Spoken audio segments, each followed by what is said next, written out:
Assalomu alaykum, yaxshimisiz? Men Paynet xolisda identifikatsiyadan o'tgandim. Shu akkauntimga ulangan telefon raqamini almashtirgandim. Endi shu raqamni almashtirsa bo'ladimi? Do'stlar, savolga javob berishdan oldin men o'zimni to'liq tanishtirib o'tay, sababi ko'pchilik meni kuzatyapti. Men Yo'ldoshbek Yo'ldoshev, Pinlight akademiyasi va tejamkor yechim outsourcing kompaniyasi rahbariman. Biz buxgalteriya xizmatlarini ko'rsatamiz, davlat xaridlari xizmatlarini ko'rsatamiz, rekruting xizmatlarini ko'rsatamiz, xodim topib berish xizmati bo'ladi bu. Ya'ni aytmoqchiligim, biz bozorda 5 yildan buyon faoliyat ko'rsatamiz do'stlar. Shu yerda o'zim rahbarligim ostida 20 dan ortiq xodimlar bilan birgalikda ishlamoqdamiz.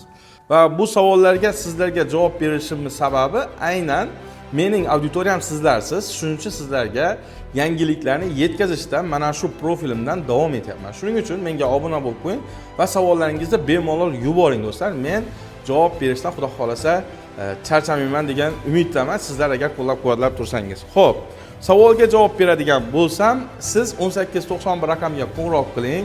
Paynet xolis xodimlari bilan men gaplashdim o'zim. Aynan mana shu savolni telefon qilib so'rasam, aytishdi menga, ha, bo'lishligini aytishdi. Faqat o'sha telefon raqamini o'zgartirib berar ekan, telefon qilsangiz. Shuning uchun shu raqamga qo'ng'iroq qilasiz do'stlar. Shunga o'xshagan savollaringiz bo'lsa, bemalol izohlarda qoldiring. Bu videoni aynan kimga kerak bo'lsa shunga yuborib qo'ying do'stlar. Tadbirkorlarga, ayniqsa tadbirkorlar bizning auditoriyamiz hisoblanadi.